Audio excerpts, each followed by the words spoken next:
Hey everybody, welcome back to 10 Minute Marvel. I hinted that this video is coming out. I actually just realized I haven't uploaded the Daredevil video. So it's going to be the Daredevil video first, and then it's going to be this 5.5 hour long stream. No, you don't have to sit with me, Petter, through all of that.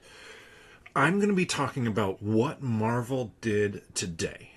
Marvel announced production has started on Avengers Doomsday. And they did it in a really unique manner in that they had about every 12 minutes they revealed a new chair, a new cast chair for somebody in the cast.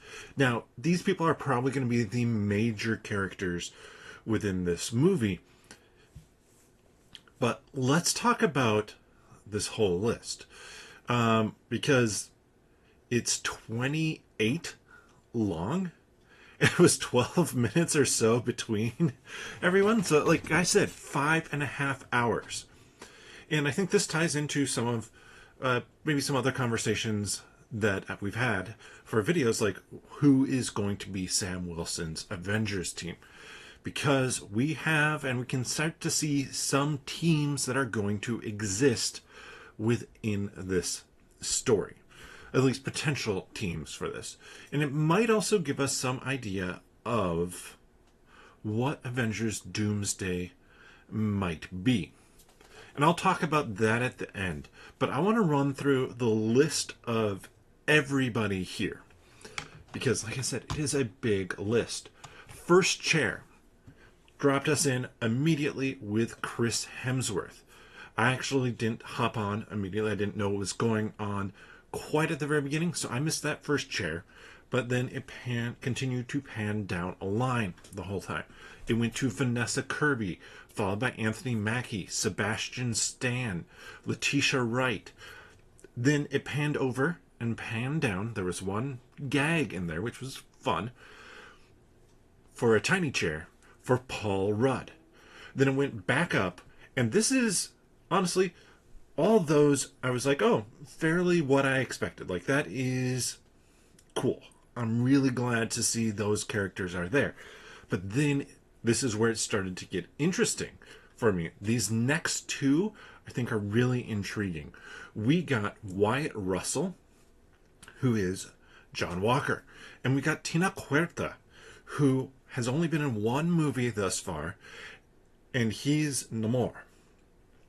So those two, I mean, I love getting both of them in there, but getting our first Thunderbolts cast member, team member, and getting Namor, that started to get my brain turning a little bit. That followed up by Evan Moss Bacharach, Simu Liu, Shang-Chi, Florence Pugh. Okay. Kind of expected again. Florence Pugh makes sense. She seems like one of the major players from the Thunderbolts, and we've already had Wyatt Russell. But then we get another interesting combo of two here. We get Kelsey Grammer. Now, interestingly enough, we get Kelsey Grammer, but as we go down the list, we don't get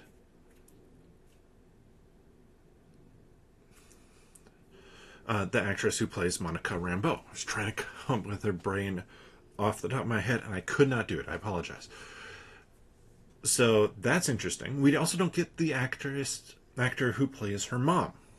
So those two aren't on the list. But we have Kelsey Grammer. Then we go to Lewis Pullman.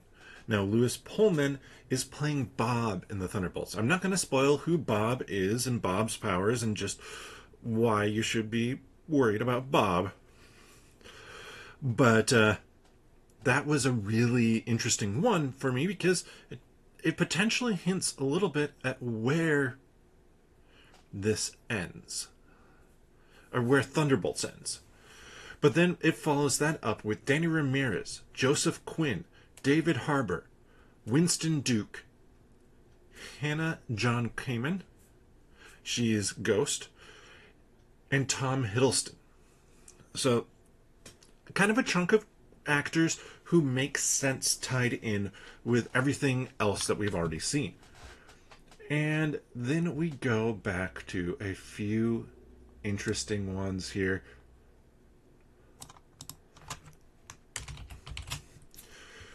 Because we get Patrick Stewart and Ian McKellen. Then Alan Cumming. He plays Nightcrawler. Rebecca Romijn, who's Mystique. James Marsden Cyclops is back. So we got a chunk of those original X-Men. And you would think, like, okay, well then we're probably going to get Halle Berry, Famke Janssen. Nope, neither of them on the list. We move straight to Channing Tatum.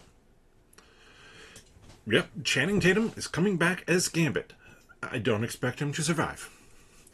Then we have Pedro Pascal. And I was thinking, okay, at this point in time, we're probably hitting the final big name. So who are the final big names going to be?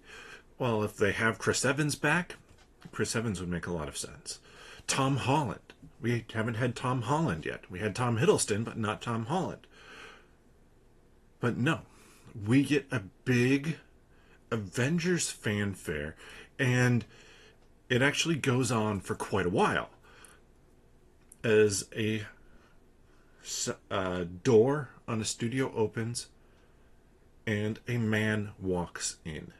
And the man walks in, I was like, oh, Pedro Pascal. We haven't moved off his chair yet.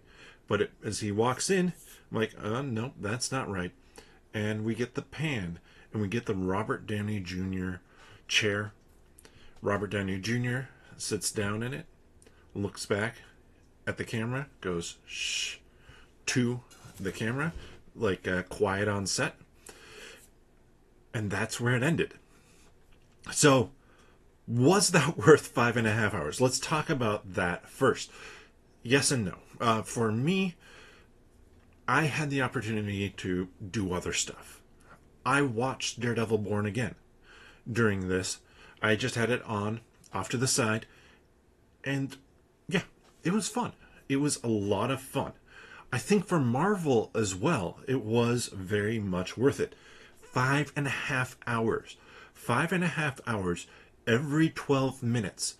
People were tweeting and sharing and grabbing screen captures on who was coming next. They drove so much social interaction there that it's crazy. I mean, even like the Break Room on New Rockstar's channel, they went basically the full 5.5 hours on it, and it's nuts. And they may still be going because normally they do a Break Room on Daredevil Born Again the day after, and woof, yeah, they've already been putting in a lot of work. So, first off, this is cool. I enjoy this. I think this is a smart thing for Marvel to do. And I think it's a smart thing for Marvel to do for a couple different reasons. The first being, it gets people talking. It gets people talking about Marvel stuff. And that's already happening with Daredevil Born Again. But it continues to push that. But also, they're starting production. That means if these are kind of the first wave of people who are going to be in, we're going to get those spoiled. Let Marvel tell us those. And I do think it's interesting, they didn't tell us some people. Elizabeth Olsen has said that she's not in it. Scarlett Johansson has said, just let Natasha have her sacrifice. Chris Evans, we haven't heard anything from Chris Evans. Robert Downey Jr. said that he wasn't in it, then he said he was in it, and he isn't on that list. Clea has been rumored to be in it, Charlize Theron. Not on that list. So I think that this is kind of the first wave of people who are coming in. They might shoot some other things with these other characters, but they want you to think about the characters that you know. That way, And they gave us a ton of them because that way we're talking about those characters. We're also talking about the characters who weren't there or actors who weren't there. But we're talking about the actors who were as we put together our idea of what Doomsday is going to be. And if those other characters show up, well, now we're going to have some surprises. And I don't think that this movie, Doomsday, or even Secret Wars, is a movie that needs to rely on surprises. Like Deadpool and Wolverine did a good job with having Elektra, Blade, X-23, and, well, Johnny Storm and Gambit all showing up in there. And some of those were surprises, and some of them were denied, or some of them were like given away at the last second. Like Daphne Keane was in one of the trailers that released a few weeks before that movie. But let's talk about what this feels like to me. I think we have, well, 4 different teams. We have the X-Men team. We have the Thunderbolts. We have the Avengers.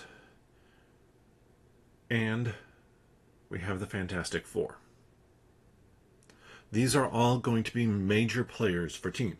That's probably why we don't have a Monica Rambeau, is because this beast may be closer to the Fox X-Men beast, the one that we have the cast for. Because who knows, maybe they'll keep Kelsey Grammer around and keep him playing, or maybe he'll play multiple beasts within this. But why, or what potentially is a storyline for this? From what we have with those 4 teams, I think it could be an interesting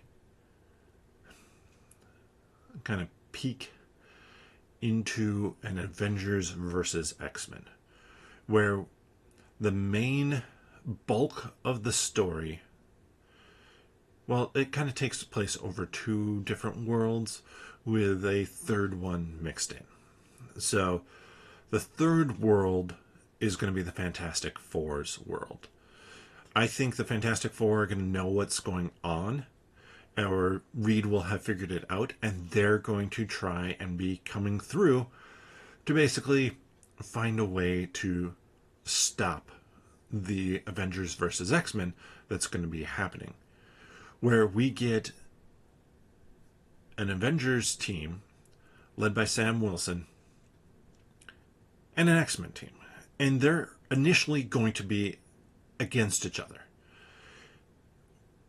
because there's an incursion occurring, and from what they know, from what the smartest minds are telling them on either side, is you have to destroy the other world. Like, you have to do that. So both of them are going to assume that that's what the other is going to do.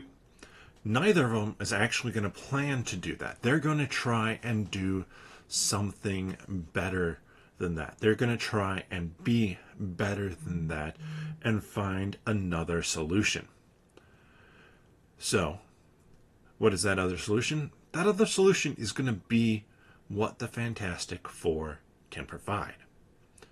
Of course, the Fantastic Four, being the ones who can provide that, and Doom not wanting that to happen, is going to try and mess with them.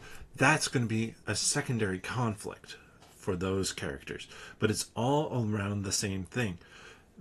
The Fantastic Four want to stop the incursion. The X-Men want to stop the incursion. The Avengers team wants to stop the incursion. Doom doesn't want the incursion to be stopped. And I think a Namor-led Thunderbolts team, I think that could be kind of the twist that we get at the end of Thunderbolts, is going to convince them, the Thunderbolts, that their true way to be a hero is to destroy the other world. And that's why we have characters like Lewis Pullman's Redacted in there. They have to destroy the other world, because that's what Namor does in Time Runs Out storyline. And so that would be playing right into the hands. And so, the hands of Doctor Doom. And so, that for me is how it mentally, I map it out and it plays out in my head. That still allows a whole lot of room for other characters to show up. Characters like a Halle Berry, like a Famke Janssen, like any of the older Fantastic Four characters, any of the X-Men First Class. Probably not those. Those were kind of given a little bit of their due in the Deadpool and Wolverine movie, but a chance for them to pull in some more characters. I also think there's still a chance for new characters to be introduced, but I don't think they want to do it too heavily, because the Russos have said that this is kind of a new, it's like the launch of a new story, whereas Infinity Endgame kind of wrapped up something. This is launching forward, and to me that makes a lot of sense. That is the story that we've seen played out within the MCU. Phase 4 was all about kind of this loss and grief from the events of Endgame and the 5 years previous in the time of Infinity War. Phase 5 has kind of been a little bit of wandering. Like, there was grieving and now there's wandering. People are a little bit lost in the desert as to where and what they should be doing. And then this is going to launch something forward. And it honestly feels a little bit like what Fisk has said in Daredevil Born Again. You need to create chaos so it reaches a new boiling point so that a new order can be created. And that's what Doomsday and Secret Wars are going to do, in my opinion. So I'm excited to see what comes of this. What was the most surprising name on this list for you? For me, Lewis Pullman, actually. I think that one really surprised me when I saw it, because, like I said, it does kind of give you some idea for Thunderbolts. That feels like one that you might want to hold back, but also, if he's going to be there for the initial shooting, who all can you hide? You can't hide everybody. So that's kind of what I'm thinking there. Let me know yours down in the comment section below. If you enjoy this content, please give the video a thumbs up. And of course, we'll be talking about this on the upcoming 10-Minute Marvel episode. You can find the 10-Minute Marvel podcast here on YouTube. Click onto the channel, subscribe if you haven't already, and we appreciate everybody who has subscribed and is checking out these videos. Click that notification bell to know when new videos come out, and then click on the podcast tab to check out the podcast. We have Daredevil Born Again, previous stuff, previous episodes that we talked about in the past few weeks, and we'll be talking about this news as well as Daredevil Born Again episodes 5 and 6 on next week's episode of the podcast. Or you can search for 10-Minute Marvel wherever your friendly neighborhood podcast from. But with that, I'll see you next time.